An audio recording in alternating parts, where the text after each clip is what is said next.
Today we're going down to the bare bones and we're going to talk about the biggest game changer I ever had on eBay that changed our entire business and put us going in the right direction.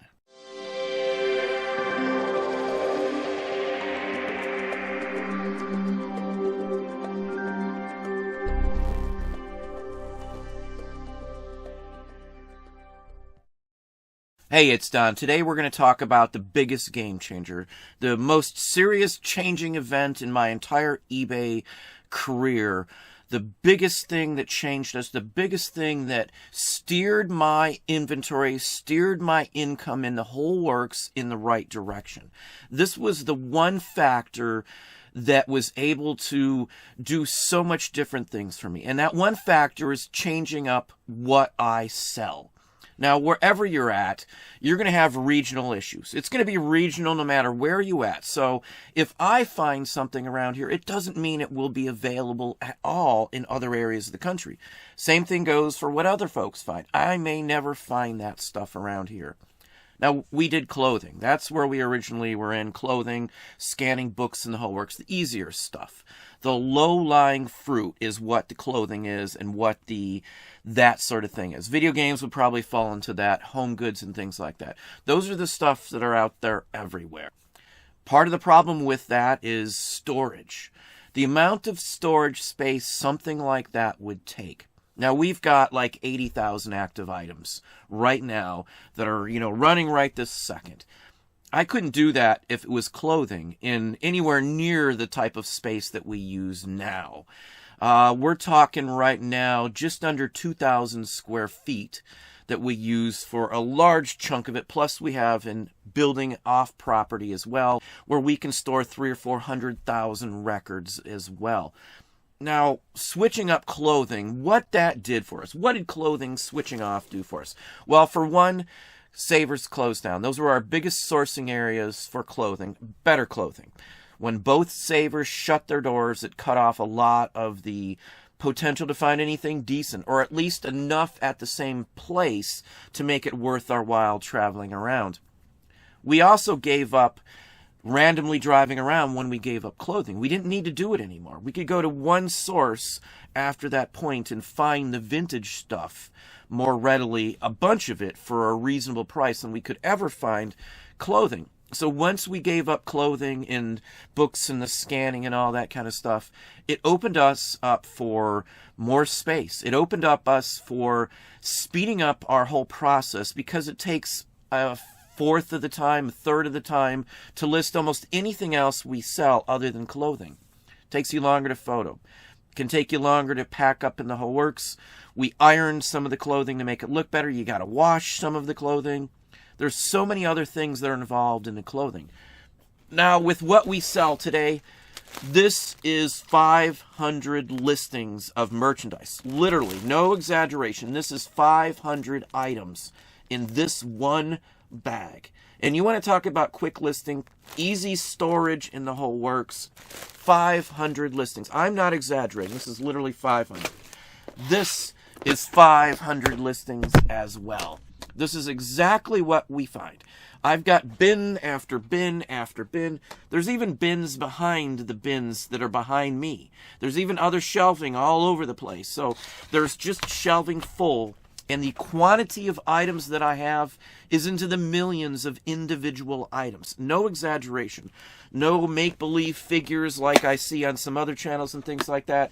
These are true numbers of what I got in my inventory. I was talking to Dom. We had a live show on my channel with Dom, Primetime Treasure Hunter, just the other day. And I was talking to him before the show, and we were talking, chatting stuff. If I listed everything I have and just threw it up for $1, I'd have millions of dollars. Millions of dollars. And I have almost nothing into this. Again, this is something I could never, ever, ever have done had I been selling clothing, had I been selling books.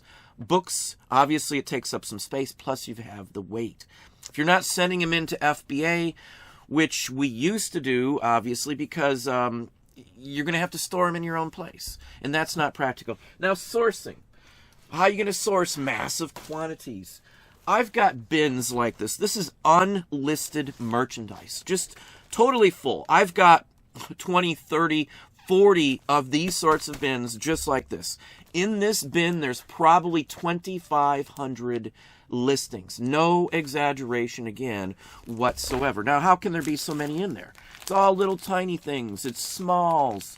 It's labels from hundreds and hundreds and hundreds of different items. That's all this is. There's some trade cards, tons of labels. One of these little packets may be 300 different listings in here. And they sell just as well as the clothing that everybody sells. I can get just as much profit. I can sell labels for hundreds of dollars. I can sell tiny little cards for $1,000, $2,000, $3,000. It depends on what you're selling. It depends on space and time to list. The biggest problem with clothing, and what I hate it all the time, is you're outsourcing clothing. You find a bunch of stuff, you do diligently at the stuff you're going to buy to make sure there's no holes, no rips, no spots. You get home and you find maybe 1 in 15, 1 in 20 of those items you bought has something wrong with it. And it immediately kills part of the value, or it might not even be worth selling. Paper doesn't matter. 90% of what we sell paper-wise, I can scan on a duplex scanner, and it's quick as can be. I'm not taking 5, 10, 12 photos of a piece of clothing. I'm dropping something into a scanner that can scan both sides of the item in seconds. The other items that I sell, like the big bag here of 500 listings here, they're buttons. I have a little stand that I put them on, and you can constantly just pop one on, and take a picture. You've seen my setup. We've got a stand mount or a cam stand. I have a hand trigger for the camera. None of this could be possible with quickly listing stuff, quickly photoing stuff, quickly storaging, condensed if I was selling clothing and some of the other items. Now, in your area, again, you may have the best clothing market around, and it would blow anything I could ever find out here, and that may be your best opportunity.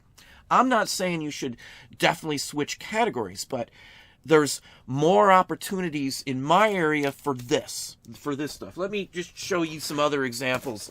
This, again, there's 2,200, 2,300 listings in here. Now, what are these? Let me get them in the right direction. These are labels off of liquor and wines and things like that. People may not assume this stuff sells for very much. I get 10, 15 bucks for most any of these across the board. Foreign, domestic, it doesn't matter. Some of these I have multiple quantity of. I mean, just a horrendous amount. Some of these, there's like Rhine wine and things like that. It's the entire setup off of these. These came from a printer establishment and a collector. So I was able to buy 5,000 labels for around 120 bucks. To the person, it was nothing. It was just a bunch of graphic stuff that they've collected as a printing company from other people. They swapped out stuff, and I was able to swoop it up. I can list this quicker than anything else around here. I can scan 90% of these. The flat square labels go right in my duplex scanner. So all of this stuff here is quick as can be. You know, and this stuff, as I said, sells for us. It's readily available in mass bulk for us. I don't have to randomly search for stuff. I target everything these days. I targeted labels. I targeted a printer. I targeted somebody who collected other things. I targeted people that were business representatives for certain things before they retired and things like that. People that had sample products and things as well. And as I said, this has been the biggest game changer I ever had, switching up what I sell. It doesn't mean you got to sell what I sell. It doesn't mean you got to give up what you got now. But looking into other areas, you never know what will happen. I didn't go out looking to sell what I'm selling now. I didn't go out looking to sell postcards or papers or photos or anything else in the store, vintage marks, lead soldiers. Any of the stuff I'm selling is just stuff that I've always liked to some extent. So I don't mind finding it. I had Mark's toys as a kid. Button-wise, I've liked since I was a teenager, since somebody showed me a huge collection of them. I went to museums and places like that. So all told, I've had so many different opportunities that were never there when I was selling clothing. This stuff has never been thrown at me. There's nowhere I can go where I can get 2,000 or 3,000 pieces of clothing around here. At least that would be worth buying. So it just depends on that. There's usually two big roadblocks people have in reselling. The biggest one is finding the merchandise, finding stuff to sell. We had a ton of problems until we found the right items to sell. Once we figured out, hey, we should be selling this, everything fell into place. We pretty much gave away a ton of clothing. I sold a whole bunch of others to a couple other resellers who do very well in clothing. Sold some to some folks in some of my groups as well. There was nothing wrong with the merchandise. We were still selling it, but it was costing us time to list. It was costing us space. It was holding me back in too many areas. Now, the second biggest problem most people have, once they figure out how to get a ton of stuff, is where to store it. I hear that all the time. We took up our whole bedroom, pretty much anywhere in our bedroom, when we first started full-time. Now, I've been part-time for 20-plus years. 25 years we've been selling, since Yahoo auction days. So we've been doing this for a very long time. But full-time, we took up our entire bedroom. 1 shelf, 2 shelves, the whole wall, every inch of space left in our bedroom. Hallways, we had to move, then we had to move again. And now we're looking for a massive place with a warehouse that we could own, or a barn, or some outbuilding that we can store a ton of stuff. And that's the next step. To figure that out for us, to eliminate the need to have massive quantities of shelving for limited amount of merchandise, clothing-wise, was the paper, and that solved both of them. We were able to get the merchandise, and I was also able to store it incredibly easily. One of these bins here for clothing, and now everybody sees these, or the little bigger ones. One thing I would recommend, though, is always use clear, so you can see what's in it. No, don't ever buy opaque, solid-colored bins. Always buy transparent of some sort, or literally clear, because you can see what's in it. It'll save you some time, I promise you. But the point is, in something like this, I'm probably able to get, if they're t-shirts, maybe I can get 40 or something in these. Jeans, way, way less, 10, 15. Coats, 2 or 3, 4. It just depends on them. And we wrap everything clothing-wise when we sell clothing, so it's all wrapped and compressed to take up less space when we do it. No clothing when we were selling clothing was stored without it individually being wrapped and marked as to what it is on the outside. Just like we label the bins and the cards and stuff like that. We were careful with everything, so the clothing was the same way too. So just FYI. We have millions in inventory, though, which, again, I would never be able to have if I was selling clothing. I would have to have a huge, massive warehouse to have more than 1 million items. And we honestly have millions and millions of items in our inventory right now from doing the small stuff. Again, it eliminated so many issues for us. The storage, the purchasing abilities, and the whole works. The trip time, the random driving around of sourcing. The only way for us to have gotten the clothing that we had, and we had a lot of it, was to randomly drive around and hope to find something. Now we don't do that. I schedule every pickup that I have for all the stuff that we pretty much get these days. I know where I'm going ahead of time. I know the mileage even most of the time because it's similar places or the same place or the same person. Sometimes I just pay and have them ship it to me.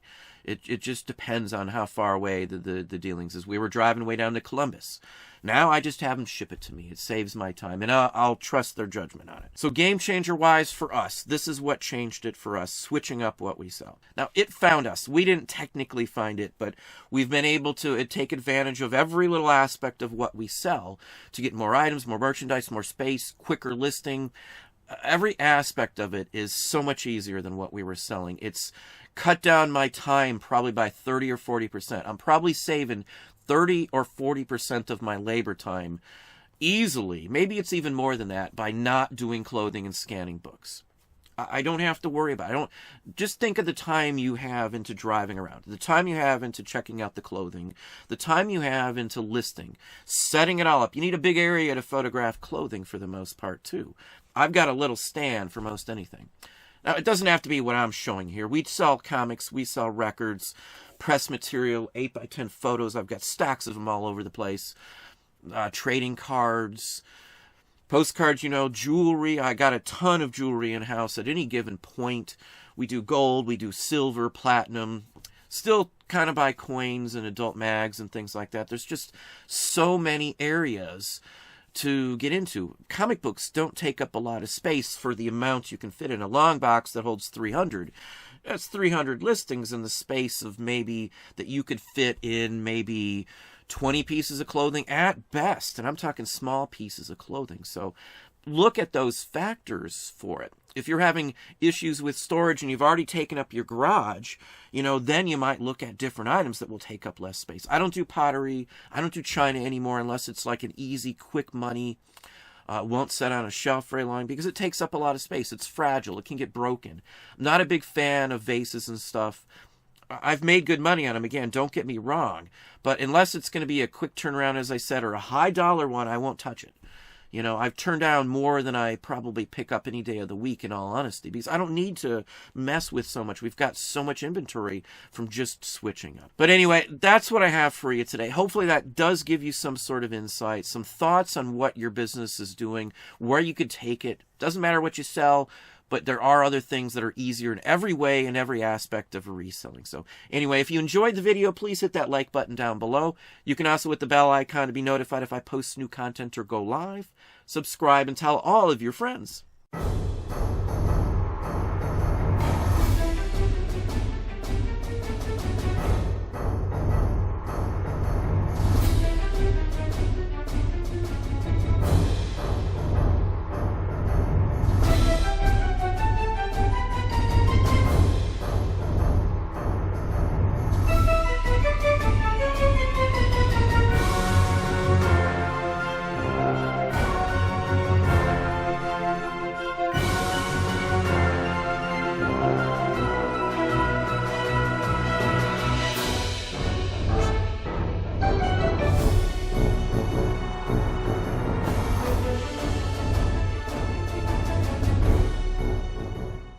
Hello, my name is Crispy.